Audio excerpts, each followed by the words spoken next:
Morning મિત્રો, આજે આપણે એક આણ્વીય કેન્દ્રાનુરાગી વિસ્થાપન પ્રક્રિયા એટલે કે SN1 પ્રક્રિયાને આપણે ભણવાના છીએ.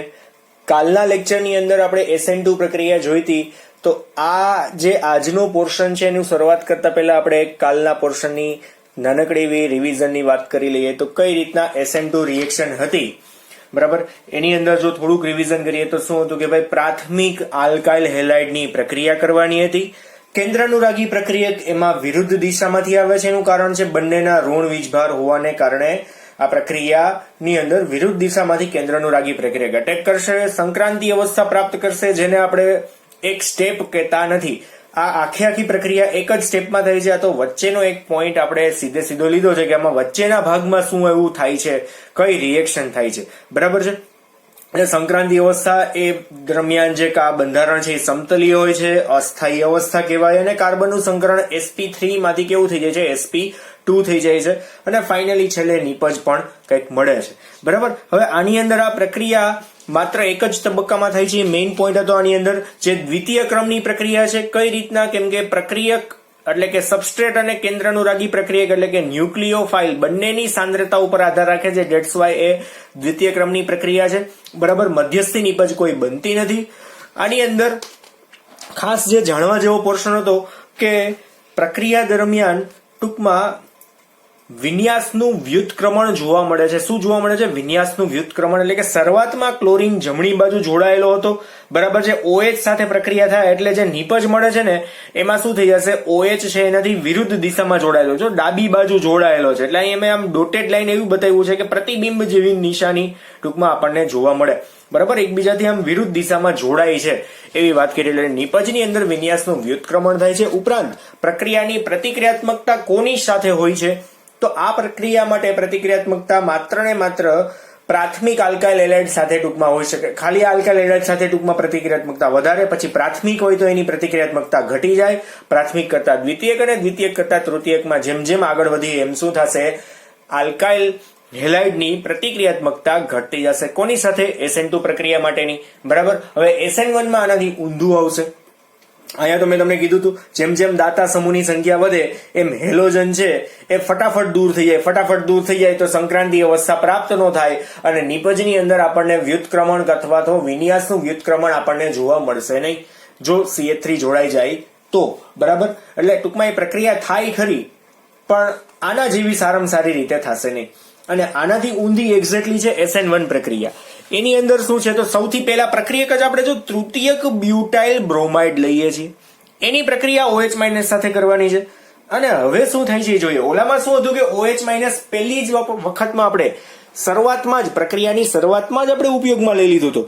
આની અંદર શું થશે, બે તબક્કા પડશે, બે જુદા જુદા તબક્કાની અંદર. એટલે પ્રથમ તબક્કાની અંદર શું થશે તો તૃતીયક બ્યુટાઇલ બ્રોમાઇડ માત્ર રિએક્શન કરશે. જોઈએ આપણે રિએક્શન શું છે તો પહેલા તબક્કાની રિએક્શન પહેલા તો જોઈએ કે કાર્બન સાથે 3 CH3 છે જેનું નામ શું થશે મિત્રો અહીંયા તૃતીયક બ્યુટાઇલ તો થઈ ગયો. એની સાથે કોણ જોડાયેલો છે તો કે ભાઈ કોણ છે અહીંયા બ્રોમાઇડ કીધો છે તો Br, બરાબર. તૃતીયક બ્યુટાઇલ બ્રોમાઇડ ની પ્રક્રિયા એટલે કે આપણે આને શું કહેવાય મિત્રો અહીંયા સબસ્ટ્રેટ કહેવાય અને આપણે શું કહેશું અહીંયા સબસ્ટ્રેટ. સંજ્ઞા શું છે એની કેપિટલ S, બરાબર. હવે આ પ્રક્રિયાની અંદર શું થશે તો પ્રક્રિયા છે ને મિત્રો અહીંયા તબક્કો 1 જે છે એ કેવો છે, પ્રતિવર્તી છે, એટલે બંને બાજુ નિશાની આપી છે. પ્રક્રિયાનો આ તબક્કો ધીમો તબક્કો છે અને એ દરમિયાન માત્ર ને માત્ર શું થશે, આયનીકરણ થશે. એટલે અહીંયા આયનીકરણની નિપજ શું બને, CH3 એઝ ઇટ ઇઝ આવશે. આ CH3 અને CH3. હવે આમાં શું થાય, બંધના ઇલેક્ટ્રોન કઈ બાજુ ખેંચાઈ જાય મિત્રો, બ્રોમિન બાજુ ખેંચાઈ જાય. એટલે કાર્બનના ઇલેક્ટ્રોન જતા રહ્યા એટલે કાર્બન ઉપર પ્લસ ચાર્જ વત્તા બ્રોમિન ઇલેક્ટ્રોન લઈ જાય છે તો Br ઉપર કયો ચાર્જ આવે મિત્રો, અહીંયા માઇનસ ચાર્જ આવે, બરાબર. હવે જોવું જોઈએ અહીંયા કેટાયન બની ગયો છે. આ કેવો છે, કેટાયન છે. શું નામ થશે આનું, કેટાયન. એટલે પ્રથમ તબક્કાની અંદર આપણને તૃતીય કેટાયન મળ્યો. હવે તમે લોકો કેટાયનની સ્થાયીતા આગળ ભણી ગયા છો. ધોરણ નંબર 11 ની અંદર તમે ચેપ્ટર નંબર 12 ની અંદર કાર્બ કેટાયનની સ્થાયીતા શીખી ગયા છો, કાર્બ કેટાયન કયો સ્થાયી હશે? તો કાર્બ કેટાયનની સ્થાયીતાની અંદર તૃતીયક સૌથી વધારે સ્થાયી, પછી દ્વિતીયક અને પછી કયો હોય? પ્રાથમિક કાર્બ કેટાયન સ્થાયી હોય. આ તમને લોકોને ખ્યાલ છે, બરાબર? ઇટ મીન્સ કે અહીંયાથી ઓલરેડી બીઆર છૂટો પડી ગયો છે. ઓલામાં શું હતું? બીઆર હતો અને ત્યાં જ OH આવી ગયો હતો. અહીંયા શું છે? ઓલરેડી બીઆર છૂટો પડી ગયો છે. પ્રથમ સ્ટેપની અંદર આપણને કાર્બ કેટાયન મળી ગયો છે. હવે બીજા તબક્કાની અંદર આપણે એમાં શું કરવાનું છે? બીજા તબક્કાની અંદર શું થશે અહીંયા કે ભાઈ OH માઇનસ આની સાથે જોડાશે, બરાબર છે? OH માઇનસ જોડાશે. હવે આની અંદર એક ખાસ જાણવા જેવું છે કે ભાઈ આમાં પેલા તો કાર્બન અને બ્રોમિનનો બંધ તૂટ્યો કઈ રીતના? થોડુંક વિચારવા જેવું છે ને કે તૂટ્યો કઈ રીતના હશે. તો ખાસ જોજો અહીંયા કે ભાઈ H2O અથવા તો ROH અથવા તો CH3COOH, આ જે ત્રણે ત્રણ છે, અથવા તો અહીંયા ETC કરી નાખીએ, એવા કંઈક એસિડ કે જેના હાઇડ્રોજન પરમાણુ, જે હાઇડ્રોજન પરમાણુ છે એ એક દ્રાવક તરીકે એમાં ઉપયોગમાં લેવાના છે. કે આ દ્રાવકની અંદર આખું માધ્યમ જે છે ને મિત્રો, આનું એસિડિક બનાવવાનું છે, બરાબર? આ દ્રાવક જેની અંદર H+ છે, એવા પ્રોટિક દ્રાવકોની સાથે પ્રક્રિયા થાય ને, પ્રોટિક દ્રાવકોના લીધે આ કાર્બન અને બ્રોમિન વચ્ચેનો બંધ બ્રેક થાય. કોના લીધે? તો કે આ બધાના લીધે. સમજાય છે? ખાસ ધ્યાન આપજો અહીંયા. પ્રોટિક દ્રાવકોના લીધે C અને Br વચ્ચેનો બંધ તૂટી શકે છે. બંધને તોડવા માટેની ઉર્જા આપણને મળે ક્યાંથી? તો દ્રાવણની અંદર રહેલા આવા પ્રોટિક દ્રાવકો કયા કયા? કાં તો H2O હોય, કાં તો આલ્કોહોલ હોય, કાં તો એસિડિક એસિડ હોય, એના H+ વડે આવું કંઈક બંધ તૂટી શકે, બરાબર છે? એમને બંધ તૂટશે નહીં. સીધું સ્વ આયનીકરણ અહીંયા આપણે કરતા નથી. આ દ્રાવકોની હાજરીમાં થાય છે અને એ દ્રાવકની અંદર રહેલા H+ ની હાજરીમાં થાય છે. આપણે પ્રોટિક દ્રાવક કહીએ છીએ. આને હું લખી પણ નાખું, પ્રોટિક દ્રાવકો, બરાબર છે? એટલે તમને લોકોને ધ્યાનમાં રહે કે ભાઈ H+ ના લીધે આવી કઈ પ્રક્રિયા થાય. H+ ની ઉર્જાને લીધે આ બંધ તૂટે છે. એમને પ્લસ માઇનસ ન થઈ જાય, બરાબર? હવે આપણી પાસે કોણ છે? કેટાયન છે. આ જે કેટાયન છે એની પ્રક્રિયા કોની સાથે મિત્રો કરવાની છે? તો કે ભાઈ આપણે OH સાથે કરવાની છે, બરાબર? આ કેટાયન છે ની પ્રક્રિયા કોની સાથે કરશું? OH માઇનસ સાથે. અને આ તબક્કો છે ને મિત્રો ઝડપી તબક્કો હશે, ઝડપી તબક્કો, જેની અંદર OH પાસે જુદી જુદી બે પોસિબિલિટી છે. કાં તો OH આ બાજુ પણ જોઈન્ટ થાય, કાં તો OH કઈ બાજુથી જોઈન્ટ થઈ શકે? કાલે જ મેં તમને કીધું હતું કે જો પેલા પ્લસ ચાર્જ બની જાય તો OH બંને બાજુથી જોઈન્ટ થઈ શકશે. જો પેલા પ્લસ બનતો નથી તો વિન્યાસમાં વ્યુત્ક્રમણ જોવા મળ્યું તો આપણને SN2 માં. આની અંદર તો એવું થતું નથી, બરાબર? આની અંદર શું થાય છે? તો આપણને નિપજની અંદર જો જુદી જુદી બે નિપજો જોવા મળશે. જો ટૂંકમાં આ બાજુથી જોઈન્ટ થાય, જમણી બાજુથી, તો કેવું બંધારણ હોય? તો આ કાર્બન CH3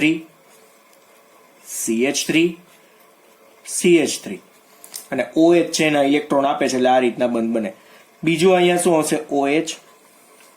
બીજી પોસિબિલિટી કઈ? તો ડાબી બાજુથી જોઈન્ટ થઈ શકે ને, બરાબર ને? કોઈ પણ બાજુથી બંધારણ તો બની જ શકવાનું છે, એટલે OH તો જોઈન્ટ થઈ જ શકવાનો છે. ટૂંકમાં આપણે એવું કહેવા માંગીએ છીએ. એક પ્રકારનું આપણને શું લાગે? પ્રતિબિંબ છે એવું આભાસ થાય. ખરેખરમાં પ્રતિબિંબી સમઘટકો આપણે બનાવતા નથી.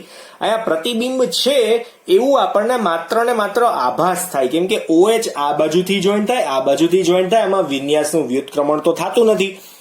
SN2 રિએક્શનમાં શું થતું હતું કે ઓલરેડી Br હતો ને, તો અહીંયા OH એનાથી વિરુદ્ધ દિશામાં જ જોઈન્ટ થતો હતો. મેં તમને વિન્યાસનું વ્યુત્ક્રમણ એક્ઝામ્પલ સાથે દર્શાવ્યું છે, બતાવ્યું છે, તમે લોકોએ નોટ ડાઉન કર્યું હશે, બરાબર? એટલે આ રિએક્શનમાં તમને એક્ઝેક્ટલી ખબર પડી. તબક્કો 1 જે છે એ ધીમો છે, અને ધીમો હોય તો એ પણ એ જ તબક્કો વેગ નિર્ણાયક તબક્કો બને. એટલે પ્રક્રિયાનો વેગ છે ને મિત્રો, એ કોના ઉપર આધાર રાખશે? માત્ર ને માત્ર પ્રથમ તબક્કા ઉપર. ઝડપી તબક્કા ઉપર ક્યારે આધાર રાખતો નથી. હવે રાસાયણિક ગતિકી ચેપ્ટર તમે જ્યારે ભણશો ને, ચેપ્ટર નંબર 4, એની અંદર ખાસ તમને જોવા મળશે કે કોઈ પણ રાસાયણિક પ્રક્રિયાનો વેગ છે એ પ્રક્રિયાના ધીમા તબક્કા ઉપરથી નક્કી થાય. તો પ્રક્રિયાનો ધીમો તબક્કો બેમાંથી કયો છે? આ પહેલો તબક્કો છે. હવે એ તમે એમ નહીં પૂછી શકો સર આ ધીમો કેમ છે? હવે એ પ્રેક્ટિકલી ફાઇન્ડ આઉટ થયેલું હોય કે પહેલો તબક્કો ધીમો છે. આ બંધ તૂટવાની પ્રક્રિયા ધીમે ધીમે થાય છે, બરાબર? કોની હાજરીમાં? તો આ પ્રોટિક દ્રાવકોની હાજરીમાં. હવે ધીમે થઈ પ્રક્રિયા તો એની અંદર કયો પ્રક્રિયક વપરાયેલો છે? માત્ર ને માત્ર આ એક જ, તૃતીયક બ્યુટાઇલ બ્રોમાઇડ. SN1 પ્રક્રિયાના બદલે SN2 પ્રક્રિયા જોઈએ તો એમાં શું હતું? તો SN2 પ્રક્રિયાની અંદર બે પ્રક્રિયકો હતા. કયા કયા? સબસ્ટ્રેટ અને કેન્દ્રાનુરાગી પ્રક્રિયક, ન્યુક્લિયોફાઇલ. બરાબર ને? એટલે બંનેની ઉપર આધાર રાખતી હતી. હવે અહીંયા ધીમો તબક્કો ખાલી પ્રથમ તબક્કો જ છે, તો એની અંદર પ્રક્રિયક માત્ર એક જ છે. તો આ પ્રક્રિયા તો માત્ર એક જ પ્રક્રિયક ઉપર આધાર રાખે છે. તો આ પ્રક્રિયાને આપણે શું કહી શકશું મિત્રો? પ્રથમ ક્રમની પ્રક્રિયા. બરાબર છે? તો અહીંયા આપણે પહેલા તો સાદી વાત કરીએ, પછી પ્રક્રિયાના વેગ વિશેની વાત કરશું કે આ પ્રક્રિયામાં આપણે કર્યું શું. બરાબર છે? મેં તમને ઓલ ઓવર ધ આખો ક્રાઇટેરિયા કહી દીધો, સિનારીઓ કહી દીધો, શું છે આની અંદર. હવે આપણે આના વિશેની નાનકડી થિયરી વિશેની વાત કરીએ તો આમાં શું આવશે. ધ્યાન આપજો. અહીંયા આ પ્રક્રિયા બે તબક્કામાં થાય છે. બે તબક્કામાં થાય છે, જેમાં શું આવશે? પ્રથમ તબક્કામાં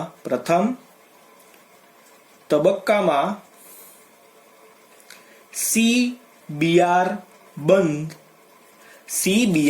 બંધ કોની હાજરીમાં? પ્રોટીક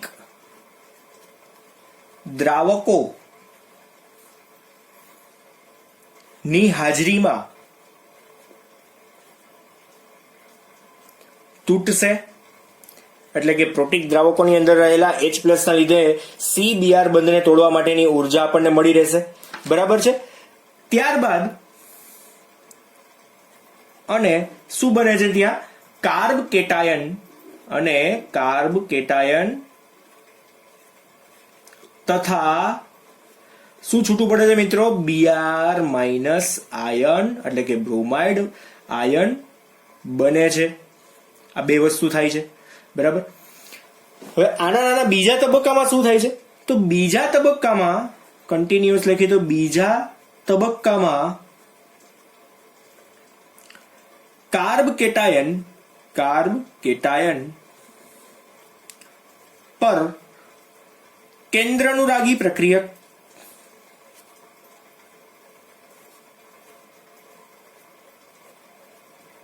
હુમલો કરે છે.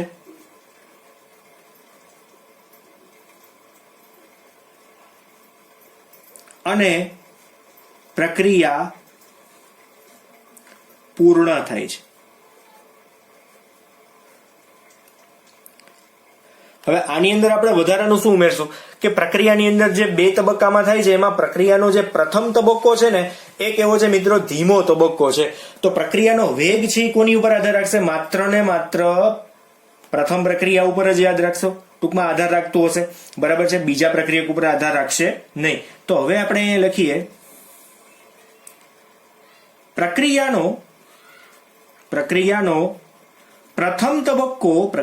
પ્રથમ તબક્કો ધીમો હોય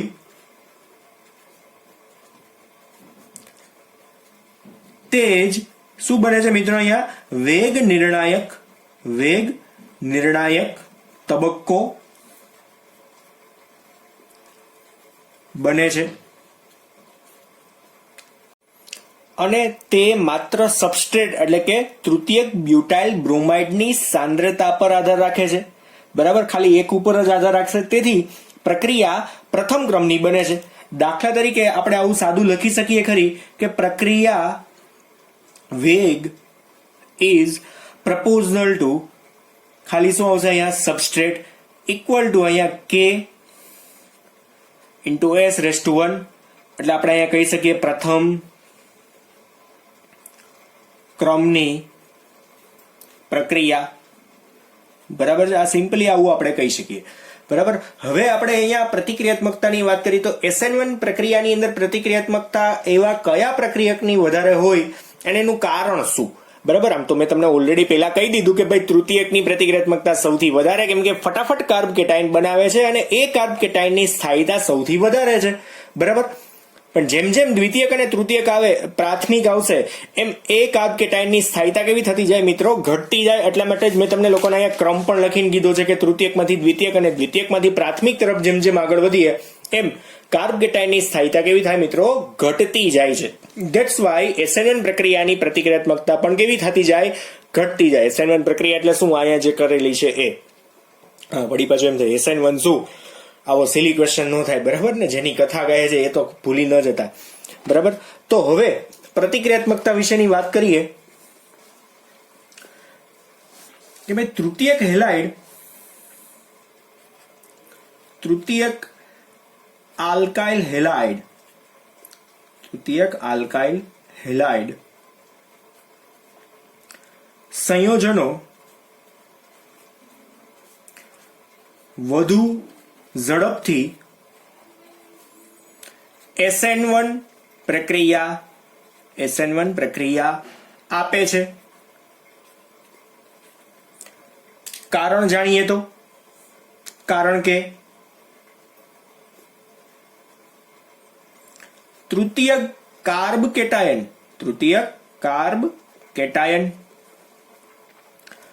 વધુ સ્થાયીતા ધરાવે છે અને આ તો તમે ભણી ગયા. SN2 પ્રક્રિયા માટે આલ્કાઇલ હેલાઇડ તૃતીયક, દ્વિતીયક કે પ્રાથમિક નહીં, માત્ર આલ્કાઇલ હેલાઇડ ની પ્રતિક્રિયાત્મકતા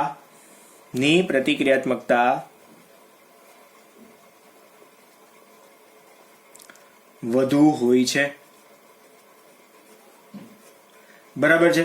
તો આની અંદર આપણે સાદું એક્ઝામ્પલ જે ઓલામાં દોર્યું તો એનાથી કેવું દોરશું? અહીંયા ઓપોઝિટ દોરશું. એટલે હું દરેક જગ્યાએ જો અહીંયા પેલા તો CH3 વાળું બંધારણ દોરી નાખું છું.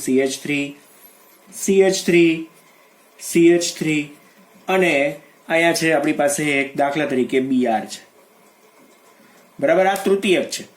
પછી હવે આપણે અહીંયા દ્વિતીયક દોરી નાખીએ. CH3, બે જગ્યાએ CH3, એક જગ્યાએ તો Br છે જ, અને બીજી જગ્યાએ આપણે કોને દોરશું? અહીંયા વધારાનો હવે કોણ આવે છે? હાઇડ્રોજન આવે છે, બરાબર?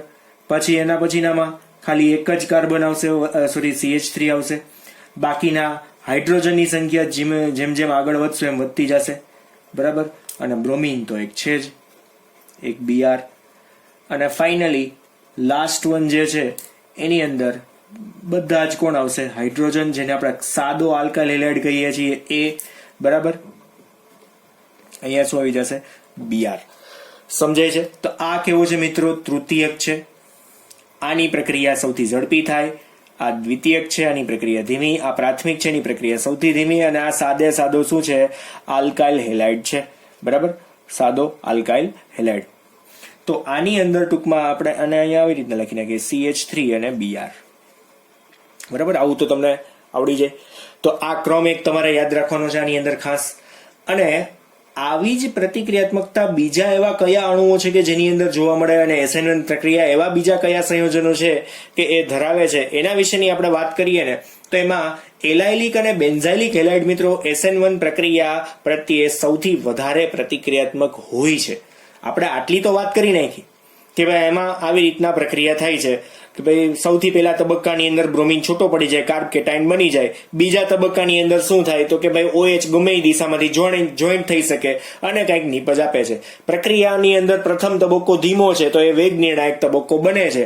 તો એની અંદર માત્ર ને માત્ર એક સબસ્ટ્રેટનો જ ઉપયોગ થાય છે પ્રક્રિયક તરીકે, એટલે કે પ્રક્રિયકની સાંદ્રતા ઉપર જ આધાર રાખે છે. તો પ્રક્રિયાનો ક્રમ કેવો થઈ જશે? પ્રથમ ક્રમ થઈ જશે, બરાબર છે? પછી બીજી વાત એવી કે ભાઈ તૃતીયક આલ્કાઇલ હેલાઇડ સાથે જ SN1 પ્રક્રિયા આવે છે. એનું કારણ શું કે ભાઈ તૃતીયક કાર્બ કેટાયન છે ને એ સૌથી વધારે સ્થાયી છે. તૃતીયક કાર્બ કેટાયન સૌથી વધારે સ્થાયી છે. ધેટ્સ વાય એની સાથેની પ્રક્રિયા ફટાફટ થઈ જાય છે, બરાબર છે? અહીંયા કેટાયનના બદલે એક્ઝેક્ટલી કેટાયન લખી નાખીએ, ભૂલ થઈ ગઈ છે સહેજ. તૃતીયક કાર્બ કેટાયન, બરાબર? આ કેટાયન છે. તૃતીયક કેટાયન વધુ ઝડપથી પ્રક્રિયા આપશે, બરાબર? તો એનો ક્રમ પણ મેં તમને શરૂઆતમાં પ્રથમ તબક્કામાં જણાવી દીધો હતો. આ ક્રમ અહીંયા આપણે લખેલો છે. SN1 કરતા એક્ઝેક્ટલી ઓપોઝિટ ક્રમ આવશે, બરાબર? આખો ઉલટો ક્રમ આવશે. ડન.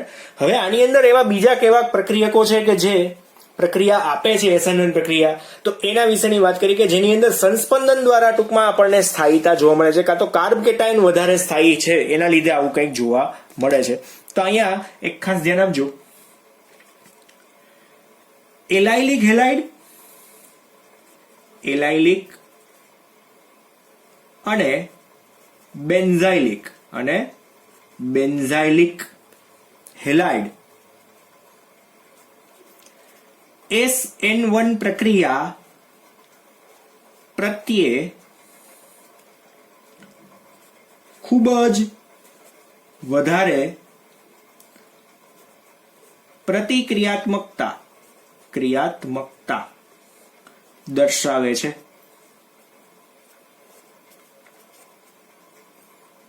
કારણ શું?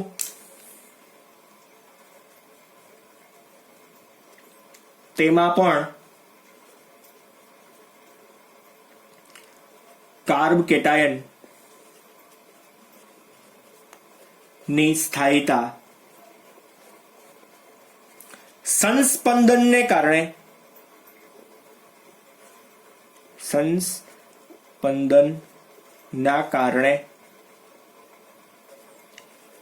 જોવા મળે છે. બરાબર, સંસ્પંદનના કારણે આની અંદર ટૂંકમાં સ્થાયીતા છે. બરાબર, તો જોઈએ કઈ રીતના એવા બેન્ઝાઇલિક હેલાઇડ અને એલાઇલિક હેલાઇડ બંનેની વાત કરીએ તો સૌથી પહેલું આપણે એક્ઝામ્પલ જોઈએ. અહીંયા કોનું જોશું આપણે? દાખલા તરીકે આપણે પહેલા જોઈએ એલાઇલિક હેલાઇડ. દાખલા તરીકે એક એલાઇલિક હેલાઇડ આવો કંઈક છે મિત્રો, જોજો અહીંયા. દાખલા તરીકે આપણી પાસે CH2 ડબલ બોન્ડ CH2 અને એની સાથે છે દાખલા તરીકે Br. હવે પ્રક્રિયાને અંતે ટૂંકમાં અહીંયા શું બનશે? જો અહીંયા આયનીકરણ થાય, અહીંથી છૂટો પડશે. પહેલા તબક્કાની અંદર શું થાય મિત્રો? અહીંયા CH2 ડબલ બોન્ડ CH અને CH2. કાર્બન ઉપર કયો ચાર્જ આવે? પ્લસ ચાર્જ આવે. વત્તા કોણ છૂટું પડી જશે? અહીંયા વત્તા કોણ છૂટો પડશે મિત્રો? અહીંયા Br માઇનસ. આવું થાય. હવે આની અંદર કાર્બ કેટાયન સ્ટેબલ છે એવું કેમ બતાવવું મારે? તો આ દ્વિબંધ છે ને મિત્રો, એ ટ્રાન્સફર થઈને ક્યાં જતો રહેશે? આ બાજુ. પ્લસ ચાર્જ સાથે પ્રક્રિયા કરવી છે પણ પ્લસ ચાર્જ છે ગામમાં ફરવા નીકળી જાય, બરાબર છે, સંસ્પંદન કરવા માંડે, તો પ્લસ ચાર્જ સાથે કોઈ એક પ્રક્રિયકને રિવર્સિબલ રિએક્શન કરવી તો હવે બ્રોમિન જેવો અહીંયા આવવા જાય ને એવા પ્લસ ચાર્જ છે ને ભાગીને આ બાજુ આવી જાય. ઇટ મીન્સ કે કંઈક આવી રિએક્શન થાય. જોજો હવે અહીંયા છે ને બંને બાજુ એરા દર્શાવું છું, અહીંયા એક જ બાજુ હતો. હવે શું થાય? બ્રોમિન જેવો અહીંયા આવે ને એવો પ્લસ ચાર્જ ભાગીને ક્યાં જતો રહેશે? પેલા સ્થાન ઉપર. એટલે અહીંયા CH2, અહીંયા પોઝિટિવ ચાર્જ અને દ્વિબંધ છે ને એ કઈ બાજુ જતો રહેશે? જમણી બાજુ. હવે આવું થાય જ રાખે. આ ઓલી વચલી વાંદરી ગેમ નથી, તમને ખબર હોય તો શબ્દ સાંભળ્યો છે. આ બાજુ ભાગે તો પ્લસ ચાર્જ અહીંયા, આ ભાઈ અહીંયા જાય તો પ્લસ ચાર્જ ફરી પાછો ફરી જાય. બરાબર, આ રીતના કન્ટિન્યુઅસ થયા કરે. બરાબર, એટલે આની અંદર કાર્બ કેટાયન છે કેવો છે મિત્રો? અહીંયા સ્થાયી છે. જે મેં લખ્યું છે કાર્બ કેટાયનની સ્થાયીતા. આપણે કાર્બ કેટાયન લખવામાં થોડીક મિસ્ટેક દરેક વખતે થાય છે, તો એક તમે એડજસ્ટ કરી લેજો ખાસ. કાર્બ કેટાયનો, બરાબર, આપણે કેટાયન જ લખી નાખીએ છીએ, કાર્બ કેટાયન થાય એટલે એક ખાસ સમજવું. શું? કેટાયન. બરાબર, આપણે છે ને આ લીટો કરતા ભૂલાઈ જાય છે દરેક વખતે. ઓકે, ચાલો તો એડજસ્ટ કરતા રહેજો. એ થોડું મેઇન થિયરીનો પાર્ટ છે, એ આપણો આડાવડો ન થવો જોઈએ. બરાબર, હવે બીજું છે બેન્ઝાઇલિક હેલાઇડ. શું આવશે અહીંયા? Benzylic halide. બેન્ઝાઇલિક હેલાઇડ કેવી રીતના પ્રક્રિયા કરશે? તો સૌથી પહેલા તો એક બેન્ઝાઇલિક હેલાઇડનું એક્ઝામ્પલ લેશું ને આપણે. તમને લોકોને આ તો ખબર છે ને, એલાઇલિક હેલાઇડ કોને કહેવાય? બેન્ઝીન, હેલોજન ધરાવતો કાર્બન કે જે sp3 સંકરણ ધરાવે છે તે દ્વિબંધ ધરાવતા કાર્બન સાથે જોડાયેલો હોય તો આ sp3 સંકરણ ધરાવે છે અને આનું દ્વિબંધ સાથે જોડાયેલો પણ છે. બરાબર, દ્વિબંધ ધરાવતા કાર્બન સાથે, એટલા માટે એલાઇલિક તો છે જ. બેન્ઝાઇલિક કોને કહેવાય? તો બેન્ઝીન ઉપર CH2 અને એક હેલોજન હોય એને. બરાબર, દાખલા તરીકે આપણી પાસે આ બેન્ઝીન છે, એની સાથે CH2 અને આગળ Cl કનેક્ટેડ છે. હવે આની અંદર આયનીકરણ થયું એટલે શું થાય? એટલે કે પ્રોટીક દ્રાવકોની હાજરીમાં જ આયનીકરણ થાય. આ તો તમને લોકોને ખ્યાલ છે, C અને Br વચ્ચેનો બંધ તોડવો છે, આ તો C અને Cl વચ્ચેનો બંધ તોડવો છે, તો એના માટે પ્રોટીક દ્રાવકોની જરૂર પડે. બરાબર છે. હવે અહીંયા જોવો છે ને, CH2 છે, ઉપર કયો ચાર્જ આવશે? પ્લસ ચાર્જ આવશે. વત્તા કોણ છૂટું પડશે મિત્રો? અહીંયા Cl માઇનસ. જેને આપણે અત્યારે ક્યાંય ઉપયોગમાં લેવાનો નથી. Cl માઇનસ આવશે.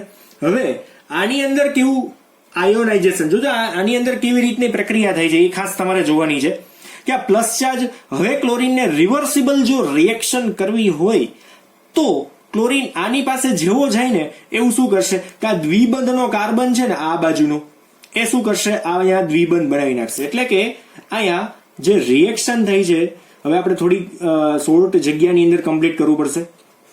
ધ્યાન આપજો, અહીંયા આ બંને બંધ એઝ ઇટ ઇઝ, આ બંધ છે ને ક્યાં ટ્રાન્સફર થઈ જશે, સીધો ક્યાં ટ્રાન્સફર થશે, અહીંયા દ્વિબંધ બનાવશે. એટલે હું અહીંયા શું કરું છું, દ્વિબંધ CH2 બરાબર. પણ ઇલેક્ટ્રોન કયા કાર્બન ના ગયા, આ કાર્બન ના ગયા, તો એની ઉપર કયો ચાર્જ આવશે મિત્રો, અહીંયા પ્લસ ચાર્જ આવે. સમજાય છે એક્ઝેક્ટલી. હવે હજુ આમાં આગળ વધી શકે એમ છે. હવે આ પ્લસ પાસે ક્લોરીન દાખલા તરીકે આવ્યો તો પાછો આ પ્લસ છે ને એ સ્થાન બદલીને ક્યાં ભાગશે, અહીંયા. હવે આ દ્વિબંધ છે ને એ ટ્રાન્સફર થઈને કોની બાજુ ટ્રાન્સફર થશે, અહીંયા ટ્રાન્સફર થાય બરાબર. એટલે અહીંયા બેન્ઝીન આપણે ડ્રો કરી નાખીએ. આ દ્વિબંધ છે એ એઝ ઇટ ઇઝ અહીંયા CH2 ના જ રહેવા દઈએ બરાબર છે. હવે આ પ્લસ ચાર્જ ફરીને ક્યાં જતો રહેશે, આ બાજુ. તો દ્વિબંધ કઈ બાજુ થઈ જશે, એક અહીંયા ને એક અહીંયા બરાબર. કેમ કે આ ટ્રાન્સફર થઈને ક્યાં આવ્યા, આ બાજુ આવ્યા. દેખાય છે ને એક્ઝેક્ટલી. તો વાંધો નહીં, પાછું રિવિઝન કરી નાખજો કેમ કે આ તો ચેકાશે નહીં બરાબર છે. રિવિઝન કરવા શું કરવાનું, તમે થોડુંક આમ તમારે કર્સરને લેફ્ટ સાઈડ લઈ જવાનું એટલે વળી પાછું આ ચાલુ બરાબર. આ બહુ મસ્ત સિસ્ટમ છે રિવિઝન, ઓટો રિવિઝન. અમારે ગળું ઘસાય નહીં, તમારે પાછું એવું ને એવું જ સમજી શકાય. કાંઈ વાંધો નહીં. ચાલો નેક્સ્ટ વધીએ. તો હવે શું થશે, આ પ્લસ ચાર્જ છે તો આ બંધ છે ટ્રાન્સફર ક્યાં થશે, આ કાર્બન ઉપર ફરી જશે. તો પ્લસ ચાર્જ ક્યાં આવશે, ટ્રાન્સફર થઈને ઉપર. ઇટ મીન્સ કે હવે ફરી પાછું આપણે અહીંયા આ રીતનું ડ્રો કરીએ કે ભાઈ રિવર્સિબલ રિએક્શન જ બતાવીએ, બેન્ઝીન ચક્ર બરાબર. હવે દ્વિબંધ ક્યાં બની જશે, આ એક અહીંયા એક અહીંયા અને અહીંયા તો CH2 હતો જ બરાબર સ્ટેબલ. તો પ્લસ ચાર્જ ફરીને ક્યાં આવ્યો, એકાંતરે કાર્બન ઉપર આવ્યો, આ બાજુ ઉપર આવી ગયો. હવે ફાઇનલી પાછું શું બની શકે મિત્રો, ટૂંકમાં આટલું રાઉન્ડ ફરી લીધું, આખું રાઉન્ડ ફર્યું. હવે આ દરમિયાન તમે દરેક વખતે જોયું, આ દરમિયાન તમે દરેક વખતે શું જોયું કે ભાઈ પ્લસ ચાર્જ છે ને એ જગ્યા બદલ થયો છે. આને ક્લોરીન અહીંયા આવું હતું તો પ્લસ ચાર્જ ભાગીને આ બીજા સ્થાન ઉપર ગયો. ક્લોરીન ત્યાં પહોંચવા ગયો ને ત્યાં પ્લસ ચાર્જ ભાગીને પાછું ત્રીજા સ્થાન ઉપર આવી ગયો. ક્યાં, અહીંયા સોરી ચોથા સ્થાન ઉપર આ જગ્યાએ બરાબર છે. ત્યાં પોઝિટિવ ચાર્જ પાસે જો ક્લોરીન ગયો ને એટલે ફરી પાછો ફરીને ક્યાં આવી ગયો, ઉપરની બાજુ વયો ગયો બરાબર છે. હવે એને પાછી પ્રક્રિયા કરવી છે, જ્યારે CH2 પાસે જશે ને ત્યારે ઠેઠ રિએક્શન થશે. એટલે પોઝિટિવ ચાર્જની સ્ટેબિલિટી કેવી થઈ ગઈ, ત્યાં વધી ગઈ. હવે આની અંદર એક બીજી વધારાની વાત છે, આલ્કાઇલ હેલાઇડની સ્થાયીતા. આની અંદર પણ આલ્કાઇલ હેલાઇડ સંયોજનોની સ્થાયીતા છે તો એને આપણે ખાસ એડ કરીએ ને તો આની અંદર હું અહીંયા પાછળના પેજમાં જ એડ કરી દઉં છું કે કયો આલ્કાઇલ હેલાઇડ સૌથી વધારે પ્રતિક્રિયાત્મક છે. તો આપણે અહીંયા લખી નાખીએ આલ્કાઇલ હેલાઇડની સ્થાયીતા. આલ્કાઇલ હેલાઇડની સ્થાયીતા. તો આલ્કાઇલ હેલાઇડની સ્થાયીતાની અંદર કઈ કઈ વાત આવશે તો એમાં ખાસ તમારે જે યાદ રાખવાનું છે મિત્રો, ખાસ યાદ રાખજો, MCQ ની અંદર આવી શકે છે. RI જે છે એ સૌથી વધારે પ્રતિક્રિયાત્મક, RBr છે એનાથી ધીમો, RCl છે એનાથી પણ ધીમો અને છેલ્લે આવશે RF. એટલે કે SN1 પ્રક્રિયા માટે કયો આલ્કાઇલ હેલાઇડ સૌથી વધારે પ્રતિક્રિયાત્મક છે એવી વાત આવે તો આની અંદર આમ જોઈએ ને તો SN1 અને SN2 બંને માટેની વાત છે. SN1 અને SN2 બંને માટેની. આમ તો બંને માટે નથી લઈ શકતા, બંને ક્રિયાવિધિ એટલે આપણે ખાસ કરીને જો લઈએ ને તો આલ્કાઇલનો આયોડાઇડ જે છે ને એ આમે કોઈ પણ રાસાયણિક પ્રક્રિયાની અંદર તમે ગમે ત્યાં આલ્કાઇલ આયોડાઇડ યુઝ કરતા હોય તો આલ્કાઇલ આયોડાઇડ છે ને દરેક વખતે સૌથી વધારે પ્રતિક્રિયાત્મક હોય જ છે બરાબર છે. અને ખાસ કરીને SN1 ની અંદર ખાસ બરાબર. પણ SN1 ની અંદર છે ને બ્રોમિન છે ને એ સૌથી વધારે ઉપયોગમાં લેવાય છે. આપણે બીજા એક્ઝામ્પલ ક્યારે તમે ભવિષ્યમાં જોવાના નથી. એક ખાસ છે કે ભાઈ આલ્કાઇલ હેલાઇડની અંદર SN1 પ્રક્રિયા જ્યારે થતી હોય ત્યારે બ્રોમિનને જ આપણે હેલાઇડ તરીકે લઈએ છીએ. ક્યારે, SN1 પ્રક્રિયામાં. પણ એના સિવાયની બીજી કોઈ પ્રક્રિયા જો જોતા હોય તો એમાં બીજા કોઈ પણ હેલાઇડ હોય છે, પણ SN1 ની અંદર બ્રોમાઇડ વાળો આયન આપણે વધારે ઉપયોગમાં લઈએ છીએ બરાબર. પણ એક ખાસ કે આ પ્રતિક્રિયાત્મકતાનો ક્રમ તમારે યાદ રાખવાનો છે. કયો આલ્કાઇલ હેલાઇડ સૌથી વધારે સ્પીડમાં પ્રક્રિયા આપશે તો SN1 અને SN2 બંનેની અંદર RI, RBr, RCl અને RF આ દરેક પ્રતિક્રિયાત્મકતા કેવી આપશે, વધારે આપશે બરાબર છે. આ બંનેની અંદર તમે આ બે વસ્તુ જોઈ શકશો કે આ બંને પ્રક્રિયા જો કરતા હોય તો RI, RCL, RBR ને RI આની અંદર દરેકની અંદર આ જ ક્રમ લાગુ પડે છે. RI હોય તો એ સૌથી વધારે સ્પીડમાં, પછી RBR, ધેન આફ્ટર RCL અને લાસ્ટમાં આવશે કોણ? RF. RF તો તમને લગભગ કઈ એક પણ જગ્યાએ જોવા પણ મળશે નહીં. બરાબર છે. અહીંયા જયારે SN1 SN2 ની ખાસ કરીને વાત હશે ને ત્યારે તો આપણને જોવા મળશે નહીં જ. હવે તમારી ટેક્સ્ટબુકમાં પેલું આયનીકરણ છે ને એ આપ્યું જ નથી, બીજા આપ્યા છે કે ભાઈ આની અંદર આ રીતના કાર્બ કેટાઇન ફરે છે, પણ જેટલા સંસ્પંદન બંધારણ વધારે એટલી કાર્બ કેટાઇનની સ્થાયીતા વધારે, એટલી SN1 પ્રક્રિયા સરળતાથી થઈ શકે. એટલે આ બેની સરખામણી હોય ને તો આની અંદર સંસ્પંદન બંધારણ માત્ર 2 જ છે, આની અંદર સંસ્પંદન બંધારણ 3 છે. તો આ સૌથી વધારે SN1 પ્રક્રિયા સ્પીડમાં આપે. કોની સાપેક્ષમાં? આની સાપેક્ષમાં. એટલે તમને કોઈક એવો પૂછે ક્વેશ્ચન કે એલાઇલિક હેલાઇડ અને બેન્ઝાઇલિક હેલાઇડ ની અંદર કોણ વધારે સૌથી સ્પીડમાં SN1 પ્રક્રિયા આપે, તો બેન્ઝાઇલિક હેલાઇડ છે એ સૌથી વધારે સ્પીડમાં SN1 પ્રક્રિયા આપશે, અને એલાઇલિક હેલાઇડ છે ને એ SN2 પ્રક્રિયા સ્પીડમાં આપશે. કોની સાપેક્ષમાં? આની સાપેક્ષમાં. એટલે આ તમે શબ્દો ખાસ પકડમાં લેજો. બરાબર. તૃતીયક, દ્વિતીયક અને પ્રાથમિક મેં જે આપેલો છે આ ક્રમ, એ ખાસ તમારે જોવાનો. જેમ કાર્બ કેટાઇનની સ્થાયીતા ઓછી એમ SN2 પ્રક્રિયા સરળતાથી થાય, જેમ કાર્બ કેટાઇનની સ્થાયીતા વધારે એમ SN1 પ્રક્રિયા સરળતાથી થાય. આ જેટલા પણ નિવેદનો બોલું છું ને ક્યાંક ક્યાંક લખતા જાજો. આ આપણે સમજવાની વાત છે, જે આમાં ટેક્સ્ટ બુકમાં લખેલું હોતું નથી. બરાબર છે. તો આજે આપણે બહુ નાનકડો એવો પોર્શન આમ તો ભણ્યા છીએ, પણ ખાસ કોન્સેપ્ટ સમજવા જેવો જે છે એ એક આણ્વીય કેન્દ્રાનુરાગી પ્રક્રિયા, 2 રિએક્શનો તો ખાસ તમારે લખવાની છે. મીનવાઇલ જેટલી પણ વસ્તુઓ મેં વધારાની લખેલી છે, દરેક વસ્તુઓ એક્ઝામની અંદર જો 3 માર્કમાં પૂછાય તો આપણે લખવાની છે. હા, આટલો પોર્શન નહીં લખીએ તો ચાલશે. આ પોર્શન ક્વેશ્ચનની અંદર નહીં આવે, આ એક્સ્ટ્રા માહિતી છે. MCQ ની અંદર આવી શકે, 2 માર્કની અંદર આવી શકે, આવું કોઈ પણ પૂછાઈ શકે. બરાબર ને? કેવા MCQ પૂછાય એ મેં તમને હમણાં જ વાત કરી. ડન. તો મિત્રો આજે આપણે અહીંયા સુધી જ રાખશું. હવે પછીના લેક્ચરની અંદર આપણે 10.5 નંબરનો, 10.6 અને 10.7 આ 3 કોયડા વિશેની જ માત્ર વાત કરશું. લગભગ નાનો લેક્ચર હશે, કેમ કે એના પછીનો જે પોર્શન છે એ બહુ લાંબો છે. તે બને તેટલો આવરી લેવા માટે આપણે આ પોર્શનને નાનકડો બનાવશું. બરાબર છે. એટલે આ લેક્ચર તમારો થોડોક બહુ વ્યવસ્થિત તમે પ્રિપેર કરજો. SN1 અને SN2 બંને પ્રક્રિયા ઇમ્પોર્ટન્ટ છે, એમાંથી કોઈ પણ MCQ પૂછાઈ શકે એવા છે. ક્વેશ્ચન પૂછાય તો તમારા નસીબ, કેમ કે બહુ સારામાં સારો પોઈન્ટ થઈ જશે. ઈઝીમાં ઈઝી છે પાછો. બરાબર. ઓકે, તો અહીંયા સુધી રાખીએ. Thank you.